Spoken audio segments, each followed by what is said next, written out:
سوال ہے کہ رمضان کا اصل مقصد تقوی ہے، اسے دلیل سے واضح کیجیے۔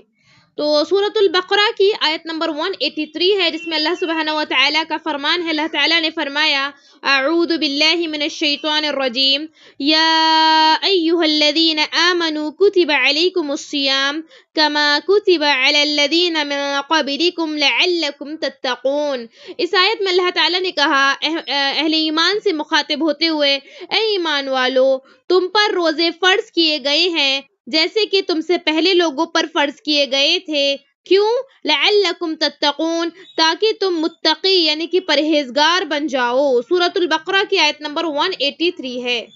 اگر ہم اس آیت پر غور کریں تو غور کرنے سے معلوم ہوتا ہے کہ رمضان کا اصل مقصد آپ کے نفس کو تکلیف دینا نہیں ہے۔ رمضان کا اصل مقصد ہم نے جو آج بنائے ہوا ہے نئی نئی کھانے پینے کے ڈشز ایجاد کرنا نہیں ہے۔ رمضان کا اصل مقصد یہ نہیں ہے کہ خالی رمضان آئے گا تو ہم ویٹ لوز کر لیں گے، ہرگز نہیں۔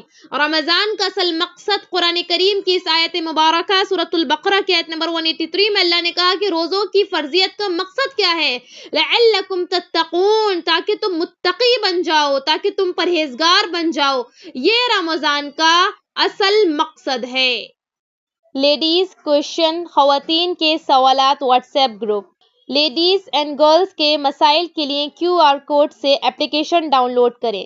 ہمارے گروپ میں ایڈ ہونے کے لیے 8106126040 پر میسج کریں اور تمام کو شیئر کریں۔ آن لائن اسلامی ٹیوشن بچوں، بچیوں، خواتین اور مردوں کے لیے۔ اس کے علاوہ آن لائن 2 ایئر عالمہ کورس خواتین اور لڑکیوں کے لیے۔ تعلیم.ایجوکیشن ویب سائٹ وزٹ کریں، QR کوڈ سے اپلیکیشن ڈاؤن لوڈ کیجیے، 8106126040 پر میسیج کریے۔